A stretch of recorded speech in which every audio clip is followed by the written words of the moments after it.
we are living in an artificially induced state of consciousness that resembles sleep. The movement was begun by a scientist who discovered, quite by accident, these signals being sent. We have been lulled into a trance. Please understand, they are safe as long as they are not discovered. They want their weapons. Look out for Charlie. I want that son of a bitch dead. I want him dead. I am researching all the time. And another thing that I like to do is keep my thumb on the pulse of what the general population's attitude is towards this technology, nefarious technology, hidden technologies. If you just stumbled here, it's imperative that you go back and watch my older videos to get an understanding of why we are where we're at with this. This isn't an idea that was stumbled upon and then was solidified. If you have thought about it, or if you think about it, I have pondered the same thing over the last however many years. I guess what I'm getting at is you're not going to just stumble here, have an epiphany, have it figured out, and it be that simple. The rabbit hole has many, many twists and turns. So keep that in mind before you just try to oversimplify something. So let's check out something that I stumbled on. It's a few years old, but it's important. Check this out. People who hear voices can detect hidden speech in unusual sounds. Summary. People who hear voices that other people can't hear may use unusual skills when their brains process new sounds, according to research. The study, published in the academic journal Brain, found that voice hearers could detect disguised speech-like sounds more quickly and easily than people who had never had a voice hearing experience. How did they figure this out? How did they find this out? And why does this coincide with exactly what I've been showing you for 6 years? The findings suggest that voice hearers have an enhanced tendency to detect meaningful speech patterns in ambiguous sounds. So they are hiding speech in regular sounds and seeing who can pick it up. Now, are these idiots who just stumbled on this, made a project out of it? Or are these people that are responsible for putting hidden speech in regular sounds and then seeing who can detect it? I think that's a little bit strange. It goes on and on and on. It's in Science Daily, and it's from Durham University. You should check it out. Sine wave speech. Now this sine wave speech is a high-tech new version of the voder. The voder was made by Bell Labs, and it's kind of similar to what somebody said recently as vocoder speech, but it uses noise and the pushing and pulsing of this noise to create speech patterns, which is exactly what I've been picking up in everything. And if you don't know what I'm talking about, I'm going to show you. Here are the voice signals riding on the vibrations of a jet engine at 80,000 feet.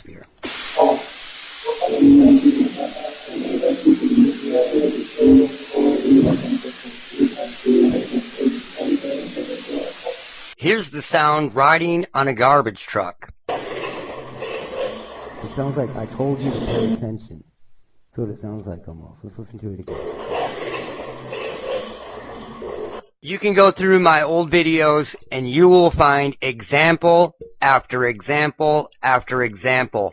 There is ELF frequencies, extremely low frequencies, that are being heterodyned, and what they're doing is they're riding on everything around you. Every noise you make, whether you're out in the middle of the wilderness, in your home, or in your driveway, it doesn't matter where you're at. When you make a sound, there is another sound that follows it. And there is a multitude of things that can be done with this. This can be the eye of God weapon without a camera. And they've got you looking in all the wrong spots for tracking technology. And they've been doing this for decades and decades. Here's where things get tricky, because a lot of people out there have been taught to believe that I can't hear ELF. You can't hear ELF. How can these people say that they're hearing ELF frequencies? You can't hear it. Well, I'm going to show you what's up. Here is a 7 hertz signal. You can't hear it. And if you could hear it, if I brought it octaves up, you would just hear like a dial tone, one note. It's a sine wave. So here it is, loud as hell. You know what? Let me bring this down for a minute. Hang on. Okay, so check out the meter below. You can see it. It's almost redlining. Let's clear the clip indicators. Alright, now I'm going to mix this with an 11 hertz tone. You're going to see that it becomes audible and there is a beat frequency. What the beat frequency is the interference between the two clashing frequencies. See, it has a beat. So what you can do is you can create syllables with this. Now let's add 23 hertz, brought down quite a ways.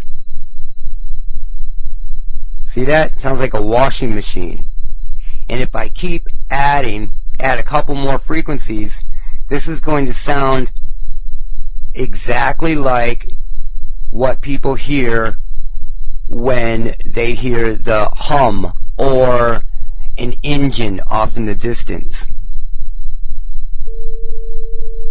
That's 450 hertz, well within the hearing range. By itself, should just sound like a tone. But these are beat frequencies from the ELF. And it's totally audible, and you are not supposed to be able to hear these frequencies alone. Okay, now let's go back to this study, and let's go to a particular paragraph. People who hear voices often have a diagnosis of a mental health condition such as schizophrenia or bipolar disorder. Bipolar disorder, people can hear voices. I didn't know that. So now everybody's hearing voices. Because, however, not all voice hearers have a mental health problem. Really. So we are that flawed.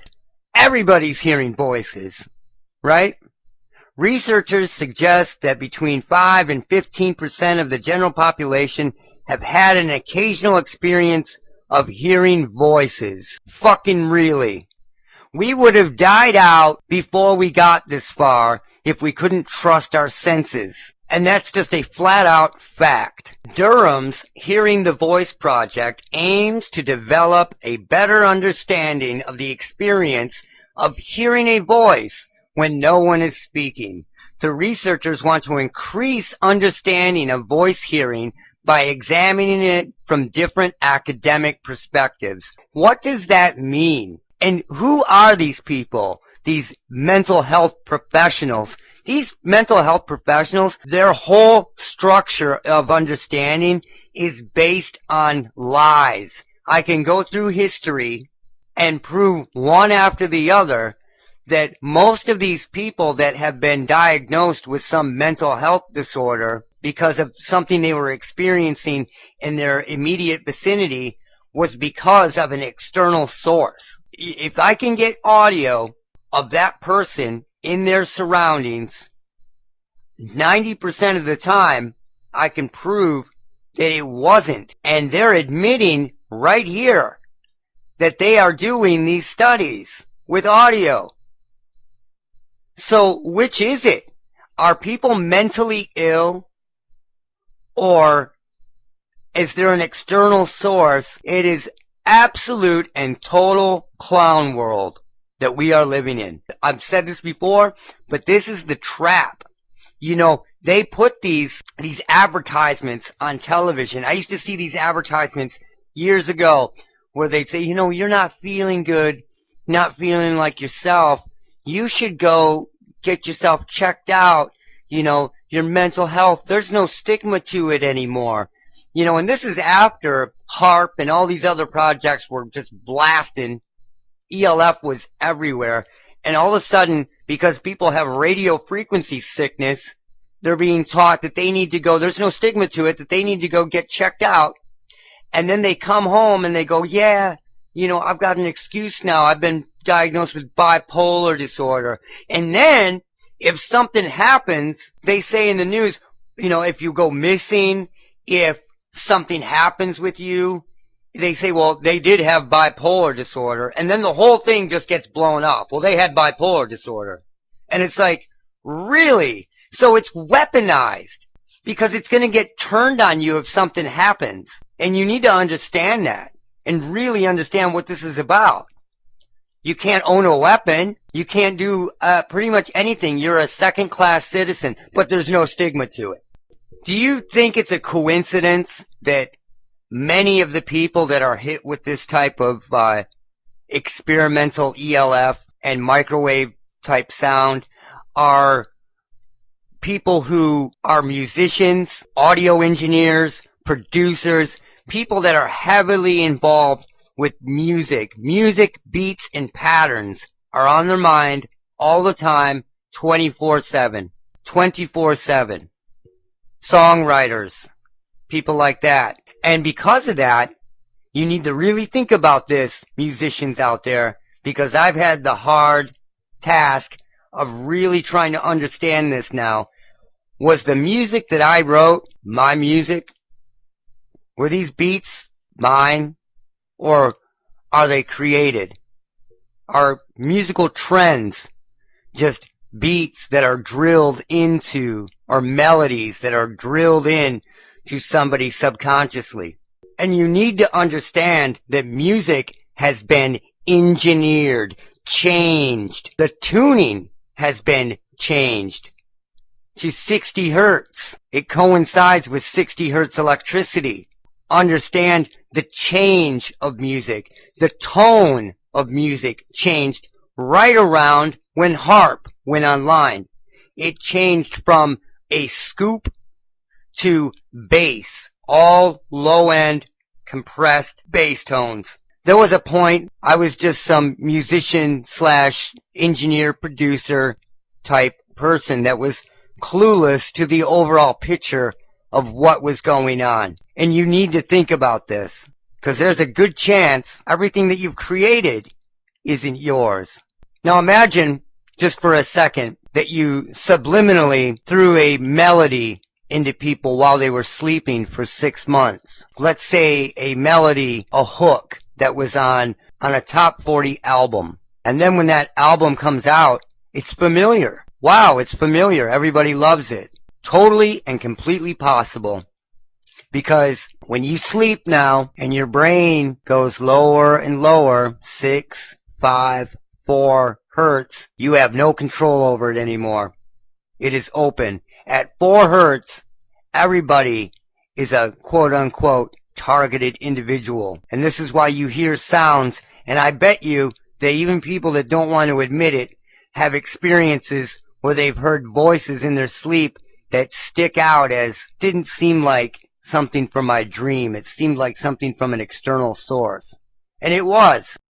So what this group is doing is they're saying they're doing a study on people that are hearing voices, but they are hiding the voices subliminally in normal everyday sounds. Just like I've showed you before. And then they are saying, see, these people can hear voices. But why are they hiding it in normal everyday sounds? And why would that be of interest to them? What could possibly be out there for them to gain from hidden speech, sine wave speech, hidden in everyday sounds? They're doing something, and this study is going to be picked up even if they're not doing this for nefarious purposes. This is picked up, and the data is used by people who are using it for nefarious purposes. Period. This is 100% proof that they are into this and interested in this, and I've proven well over 100% that this is in everyday sounds. So they are doing this. They say they're doing it, and I picked it up before I ever saw them saying they were doing it and showed it to you. So there you go. And lastly, these signals are everywhere. They are in the most remote places. They can find people making noise way off the grid. And that's probably what it was intended to do in the very first place. Now, you may not understand how. These same signals are not created on the power grid, but they hop on and piggyback on the power grid. But they are everywhere. Now take 2 cans and a string. Get the string really tight, and you can hear it from one end to the other. How? It's riding on a frequency. I could do the same thing with a big funded project to pick up things out in the middle of the desert from where I'm at right now, if I had the money. So, come on. This is exactly what they're doing. And it doesn't matter whether you're out in the middle of nowhere or in your house. It's just going to be stronger and more interactive when it's in your house because it's piggybacking on the power grid and on your appliances. And that's what's up. Look out for Charlie.